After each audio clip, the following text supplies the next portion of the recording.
Hello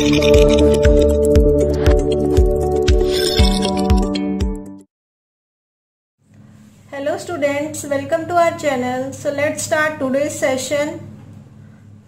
We are doing exercise 5.1, that is continuity. Question number 19. Show that the function defined by gx is equal to x minus greatest integer function x is discontinuous at all integral points. Here x denotes the greatest integer less than or equal to x. This symbol represent the greatest integer function of x. हमें क्या show करना है, जो हमारे पास ये function है, function किसके equal given है, gx के. gx जो ये हमारे पास फंक्शन है, इसको क्या शो करना है कि ये क्या है, डिसकॉन्टिन्यूअस है, यानी कॉन्टिन्यूअस नहीं है at all integral points. Her point पर ये फंक्शन कैसा है, डिसकॉन्टिन्यूअस है. तो देखो सबसे पहले आपको ये पता होना चाहिए ग्रेटेस्ट इंटीजर फंक्शन होते क्या है. फॉर एग्जाम्पल हमारे पास ये नंबर लाइन है, यहाँ 0 होता है, 1 2 3 4 अप टू सो ऑन ऐसे चलता रहता है. -1 -2 -3 ऐसे लेफ्ट साइड पे नेगेटिव साइन चलते हैं. ये हमारे पास क्या होता है, इंटीजर्स होते हैं. इंटीजर्स क्या होते हैं, जिसमें नेगेटिव वैल्यूज भी होती है, पॉजिटिव वैल्यूज भी होती है, और क्या होता है, 0 भी होता है. सिंपल सी लैंग्वेज में बता रही हूँ, ग्रेटेस्ट इंटीजर फंक्शन क्या होता है. फॉर एग्जाम्पल आपको वैल्यू निकालनी है 0.8 की. Greatest integer function of the value 0.8. अब 0.8 आपका कहाँ लाई करेगा, कुछ यहाँ लाई करेगा 0 और 1 के बीच में. 0.8 यही लाई करेगा. तो हमें लेफ्ट साइड की वैल्यू देखनी है. तो इससे पहले जस्ट पहले कौन सी इंटीजर वैल्यू आ रही है, 0. तो इसका आंसर कितना आ गया, 0. फॉर एग्जाम्पल हमारे पास 2.2 है, यहाँ लाई करेगा. तो 2.2 का greatest integer function left side में देखो, ये जस्ट यहाँ गया 2 पर, तो इसकी वैल्यू क्या हो जाएगी, 2. मान लो -2 होता, -2 का ग्रेटेस्ट इंटीजर फंक्शन कितना होता, -2. अगर हमारे पास वैल्यू है -1.8 -1.8 कहाँ लाई करेगा, कुछ यहाँ लाई करेगा माइनस की वैल्यू. तो इसका ग्रेटेस्ट इंटीजर फंक्शन कितना हो जाएगा, -2. Is it clear. For example -0.9 कितना होता है इसका ग्रेटेस्ट इंटीजर फंक्शन, -1. 5.7 इसका ग्रेटेस्ट इंटीजर फंक्शन कितना होता, 5. 1.999 इसका ग्रेटेस्ट इंटीजर फंक्शन कितना होता, 1.999 कहाँ लाई करेगा, यहाँ लाई करेगा कुछ ना कुछ, 1.9 यही लाई करेगा. तो इसका ग्रेटेस्ट इंटीजर कितना हो जाएगा, 1. तो जो भी वैल्यू हम जहां हमारी नंबर लाइन पे लाई करती है उससे जस्ट लेफ्ट वाली वैल्यू देख लो, वो जो इंटीजर होगा that is greatest integer function of that value. अब देखो, show that the function defined bye gx. ये हमारे पास कोई फंक्शन है. अब gx से भी कर सकते हो आप, लेकिन क्या किया मैंने, fx डिनोट कर लिया, क्योंकि हमने हर क्वेश्चन fx किया. आप यहाँ gx लेके भी कर सकते हो, नो डाउट. तो let fx is equal to, इस फंक्शन को मैंने क्या मान लिया, fx. Let fx is equal to x minus greatest integer function this.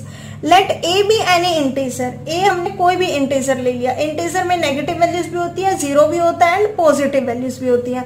तो limit x tends to a negative f of x. Left hand limit ले ली, minus sign represent the left hand limit. Limit x tends to a negative f of x is equal to limit x tends to a negative. Value क्या आएगी, x minus greatest integer function. देखो क्या लिखेंगे, x की जगह तो a रखेंगे, लेकिन ग्रेटेस्ट इंटीजर फंक्शन में हम क्या रखेंगे, a माइनस 1. क्यों, क्योंकि अगर हम नेगेटिव वैल्यू ले रहे हैं, माइनस में वैल्यू ले रहे हैं, तो वो तो और माइनस में जा रही है ना, नेक्स्ट वाली वैल्यू आ रही है.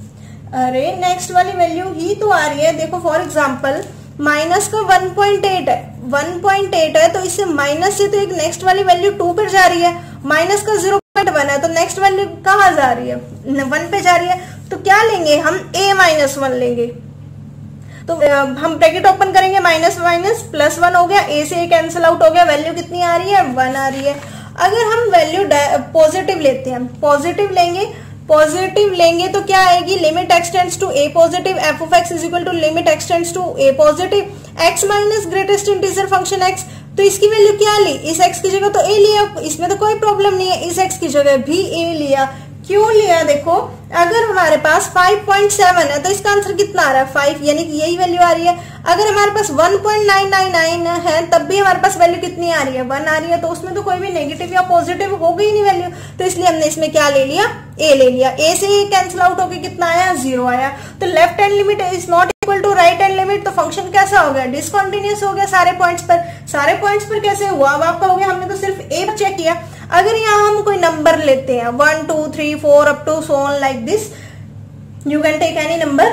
अगर हमें कोई भी एक ऐसा पॉइंट मिल जाता है पर्टिकुलर वैल्यू पर कि डिसकंटिन्यूअस आ रहा है तो हम उसको लिख देते हैं। लेकिन हमने किस पे चेक किया? जनरली चेक किया। Generally A is any integer, कोई भी इंटीजर हो सकता है, वो इतने सारे इंटीजर्स होते हैं। अब हम हर एक पर तो चेक करके दिखाएंगे ही नहीं कि इस पर डिसकंटिन्यूअस है इस पर डिसकंटिन्यूअस है, इसलिए हमने ए ले लिया, कोई पॉइंट ले लिया जनरली जिस पर वो क्या आ रहा है डिसकंटिन्यूअस आ रहा है। और फंक्शन एफ एक्स कंसिडर किया था मैंने।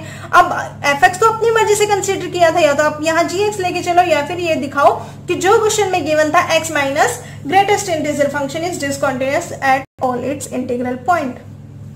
Is it clear? So let's move on question number 4. Prove that the function fx is equal to x raised to power n is continuous at x is equal to n. किस पर value check करनी है? x is equal to n पर, where n is a positive integer. n कैसा integer है? Positive integer. fx is equal to x raised to power n। क्या करेंगे? Limit के लिए चेक करेंगे, फंक्शन के लिए चेक करेंगे, दोनों इक्वल आ रहे हैं तो फंक्शन कैसा हो जाएगा कॉन्टिन्यूअस हो जाएगा। Limit x tends to n f of x is equal to x को n पर टेंड क्यों करवाया? क्योंकि x की वैल्यू कितनी है n पर चेक करनी है। Limit x tends to n f of x is equal to limit x tends to n x raise to power n। तो यहाँ x की वैल्यू क्या पुट करेंगे n, तो n raise to power n आ जाएगी। f ऑफ n फंक्शन में value n put करेंगे कितनी आ जाएगी n raise to power n। Limit x tends to n f of x किसके इक्वल आ रही है? f ऑफ n के, where n is positive integer, function क्या हो गया कॉन्टिन्यूअस हो गया at x is equal to n पर। यहाँ मैंने गलती से a ले लिया था लेकिन क्वेश्चन में बाद में ध्यान दिया कि क्वेश्चन में n पर चेक करना है तो इसलिए n आएगा यहाँ। Discuss the continuity of the following, इनकी कॉन्टिन्यूटी चेक करनी है। हमने सिंगल वैल्यूड फंक्शन की कॉन्टिन्यूटी चेक की थी। F x is equal to sine x plus cos x, f x is equal to sine x minus cos x, f x is equal to sine x into cos x. A part देखते हैं। F x is equal to sine x plus cos x, limit x tends to a negative, f of x is equal to left hand limit लेंगे, limit x tends to a negative, इसके आगे limit लगा देंगे, यानी कि ये क्या हो गया हमारे पास फंक्शन हो गया। फंक्शन होने के बाद जब भी मैंने आपको कहा था ट्रिग्नोमेट्रिक फंक्शंस आ जाए तो हम क्या ले लेते हैं लिमिट प्लस एच या माइनस एच। अगर पॉजिटिव है तो क्या लेंगे प्लस का एच, नेगेटिव है तो माइनस एच ले लेंगे। लेकिन अगर वो कॉन्टिन्यूटी है फर्क ही नहीं पड़ता, अगर आप प्लस एच या माइनस एच ना भी लिखो यानी कि एक्स टेंड्स टू सिंपल ए लिख दो तो भी कोई प्रॉब्लम नहीं है। तो क्या लेंगे? जैसे ही हमने h लिया हम h को कहाँ टेंड करवाएंगे 0 पर। Limit h tends to 0, sine x की वैल्यू क्या पुट करेंगे a प्लस एच या a माइनस एच, जो भी आपको अच्छी लगे वो पुट कर सकते हो। a plus h plus cos a plus h. अब साइन a प्लस एच का formula, sine a plus b का फॉर्मूला लगेगा। क्या होता है साइन a प्लस b का formula? Yes, sine a cos b plus cos a sine b लग जाएगा यहाँ formula. cos a plus b का cos a cos b minus sin a sin b। अगर यहाँ cos वाले में प्लस होता है तो फॉर्मूले में क्या होता है माइनस, लेकिन sin में प्लस है तो यहाँ भी क्या होता है प्लस होता है। आगे देखते हैं h की वैल्यू 0 को टेंड करवाई sin a, यहाँ जहाँ h हमारा पुट हो जाएगा 0 cos 0 plus cos a sin 0, cos a cos 0 minus sin a sin 0। अब हमें पता है we know that cos 0 is equal to 1 and sin 0 is equal to 0। cos 0 1, 1 multiply sine a, sine a, sine 0 is 0, 0। अब 0 से कोई भी number multiply होता है तो क्या होता है 0। यहाँ आ जाएगा cos 0 1, 1 को cos a से मल्टीप्लाई किया दैट इज cos a, और ये क्या हो जाएगा 0। क्या रह गया हमारे पास sin a plus cos a। अब हम क्या पुट करेंगे इस फंक्शन में, डायरेक्ट पुट करेंगे f of a is equal to sin a plus cos a। क्या हो जाएगा दोनों इक्वल आ रही है, limit x tends to a, f of x is equal to f of a, therefore function कैसा हो गया कॉन्टिन्यूअस हो गया at x is equal to a पर। सिमिलरली हमारे पास b पार्ट है, f of x is equal to sine x minus cos x। ये आप खुद से ट्राई करना, इसका पीडीएफ आपको नीचे डिस्क्रिप्शन बॉक्स में मिल जाएगा। फिर भी अगर आपको कोई डाउट आता तो आप कमेंट करके पूछ सकते हैं। सी पार्ट भी बिल्कुल सिमिलर है, लेकिन एक बार डिस्कस कर लेते हैं। F of x is equal to sine x into cos x, limit x tends to a positive f of x, function put कर दिया sine x into cos x is equal to, अब trigonometric function है, x की value क्या put करेंगे a plus h, और h किसको tend करवाएंगे 0 को, sine a plus h cos a plus h, sine a plus b का फॉर्मूला लगाएंगे, कॉस ए प्लस बी का फॉर्मूला लगाएंगे, सॉल्व करेंगे, हमारे पास क्या आएगा, दो ही वैल्यू यूज हो रही है हमारे पास, साइन 0 की और कॉस 0 की, साइन 0 की वैल्यू 0, कॉस 0 की वैल्यू 1, तो आंसर कितना आ गया इसमें, साइन ए कॉस ए। अगर हम फंक्शन में डायरेक्ट वैल्यू पुट करते हैं f of a, that is sine a cos a, दोनों वैल्यूज इक्वल आ रही है, तो फंक्शन कैसा हो जाएगा, कॉन्टिन्यूस हो जाएगा at x is equal to a पर। 31st question, show that the function defined by f of x is equal to cos x square is a continuous function, cos of x square, तो ये कैसा है, continuous function है। ये ऐसे question हमारे दो मेथड से हो सकते हैं, कंपोजिशन वाले मेथड से जो हमारे पास फर्स्ट चैप्टर में आता है, या फिर जैसे हम अपने क्वेश्चन अभी तक करते आए हैं। F of x is equal to cos of x square, जो कॉस होता है उसकी डोमेन क्या होती है, रियल नंबर, रियल नंबर पर होता है, तो हमने रियल नंबर में से कोई भी एक पॉइंट उठा लिया, limit a belongs to real number, तो एफ ऑफ ए क्या हो जाएगा, या तो मैं इसमें डायरेक्ट वैल्यू पुट कर सकती हूँ या इसकी लिमिट निकाल सकती हूँ, अगर वो दोनों इक्वल आ जाती है इट मींस फंक्शन कैसा होता है, कॉन्टिन्यूस होता है। देखो अगर मैंने इसमें डायरेक्ट ए वैल्यू पुट कर दी, ए कोई भी इसके डोमेन में से आ रहा है, f of a is equal to cos a square, ये वैल्यू आ गई। लिमिट देखते हैं, limit x tends to a f of x is equal to limit x tends to a, function की वैल्यू एफ ऑफ एक्स की value क्या है, cos x square, limit x tends to limit h tends to 0, क्योंकि जैसे ही trigonometric function आ गया क्या लगा सकते हैं, ए प्लस एच का स्क्वायर, तो देखो इसको क्या मान लिया, ए प्लस एच का स्क्वायर, ए प्लस बी का होल स्क्वायर का फॉर्मूला क्या होता है, a square plus b square plus 2ab, a square plus b square plus 2ab, तो क्या हो जाएगा, कॉस, इसको ए मान लो, इसको पूरे को बी मान लो, तो कॉस ए प्लस बी का फॉर्मूला लग जाएगा इसमें, cos a plus B, cos A cos B minus sign a sine B, यही होता फॉर्मूला।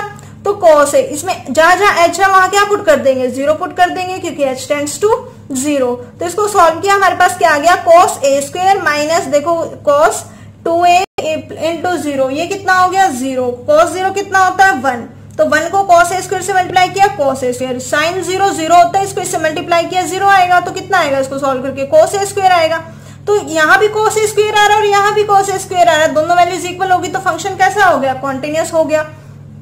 नेक्स्ट जो हमारे पास है, show that the function defined by f of x is equal to mod of cos x is a continuous function, mod of cos x. अब देखो हम mode वाले क्वेश्चंस में भी एच पुट करते हैं, ट्रिग्नोमेट्रिक फंक्शंस में भी एच पुट करते हैं, तो क्या हमें 2 बार एच पुट करने पड़ेंगे, तो ये क्वेश्चंस कैसे होंगे, कॉम्पोजिशन से। कॉम्पोजिशन से कैसे होंगे, क्वेश्चंस को ब्रेक कर लेते हैं। देखो लेट जी एक्स, एक फंक्शन मैंने मान लिया, क्या मान लिया, मोड एक्स, कि मोड के अंदर जो भी वैल्यू है वो एक्स है। अगर मोड ऑफ एक्स हमारे पास क्या हो गया, कॉन्टिन्यूस हो गया, यानी कि जी एक्स कॉन्टिन्यूस हो जाएगा, और एच एक्स मान लेते हैं अंदर वाले को, तो यानी कि cos x, तो एफ एक्स क्या हो गया, g of h x, g of h x, देखो एच एक्स लिखा cos x, उसके ऊपर g अप्लाई कर दिया फंक्शन, तो यानी कि cos x का क्या लग गया, मोड लग गया।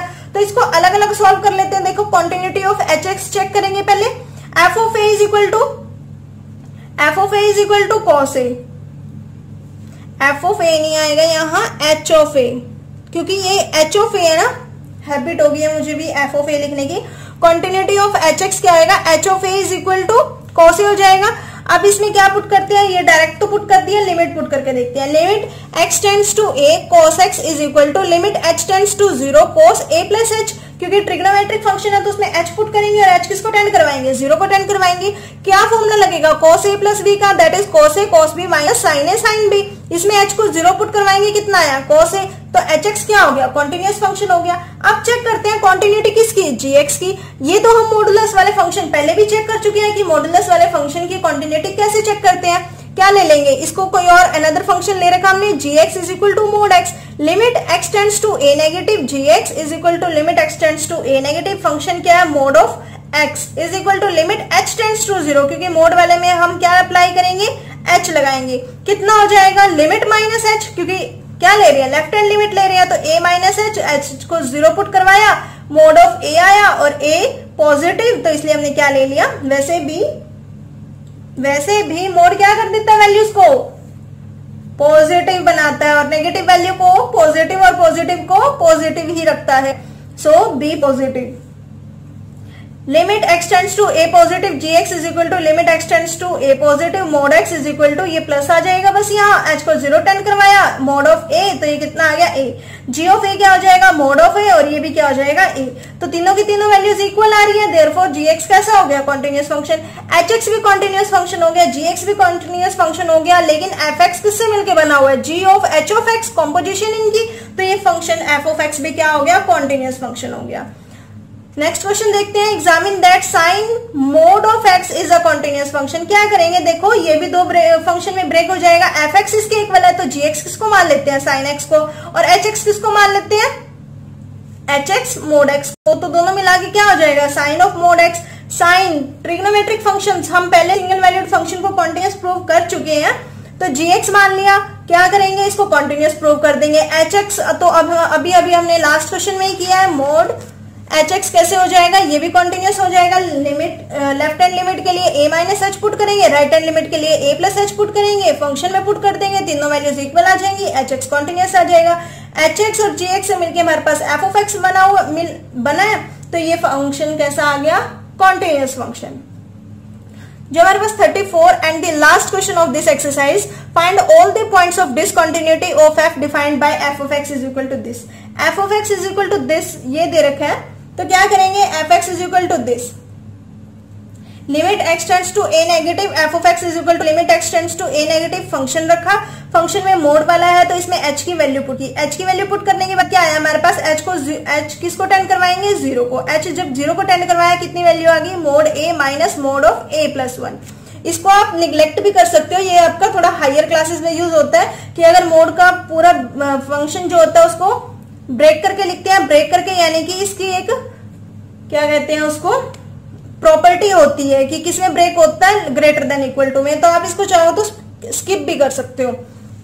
Limit x tends to a positive, f of x is equal to limit x tends to a positive, ये फंक्शन रखा, इसमें a प्लस एच पुट किया, इसको सॉल्व किया, एच टेंड्स टू 0 पुट करवाया, कितनी वैल्यू आ गई mod of A minus mod of A plus 1, F of A में पुट करवाया वही वैल्यू आ गई, तीनों की तीनों वैल्यूज इक्वल आ रही है, फंक्शन कॉन्टिन्यूस हो गया। So there is no point of discontinuity, तो हमें एक भी पॉइंट ऐसा नहीं मिला जिस पर फंक्शन डिसकंटिन्यूस हो रहा है, तो हमारे पास क्या आ गया फंक्शन कॉन्टिन्यूस आ गया। ये सब मैंने आपको इतनी जल्दी जल्दी इसलिए करवाया है क्योंकि ये सब एग्जाम्स में नहीं आते, लेकिन फिर करने की जरूरत है, पहले ही हमारा 30% सिलेबस रिड्यूस्ड हो चुका है, तो इस बार हम रिस्क नहीं ले सकते कि क्या आएगा और क्या नहीं आएगा, लेकिन ये इतने इंपॉर्टेंट क्वेश्चंस नहीं है।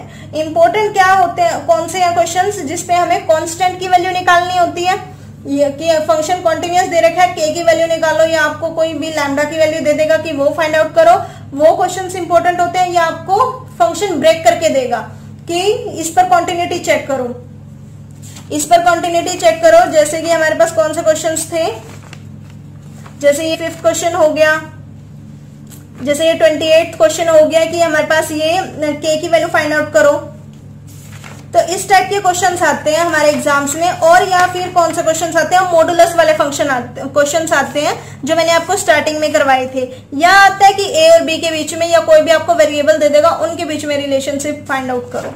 तो जो 1 to 4th या 1 to 5th क्वेश्चन है, 1 to 4th मेनली, वो इतने इंपॉर्टेंट नहीं है, और जो लास्ट के क्वेश्चन है, for example question number 31, 32, 33, 34, 4th question या 21 क्वेश्चन, 22, तो ये इतने इंपॉर्टेंट नहीं आते। तो आपको किस टाइप से प्रिपरेशन करनी चाहिए, स्मार्ट वर्क करो। अब ये तो है नहीं कि आप 2-3 घंटे सिर्फ एक्सरसाइज 5.1 पर ही लगे हो पेपर से एक दिन पहले, तो आपके बहुत अच्छे मार्क्स आ जाएंगे।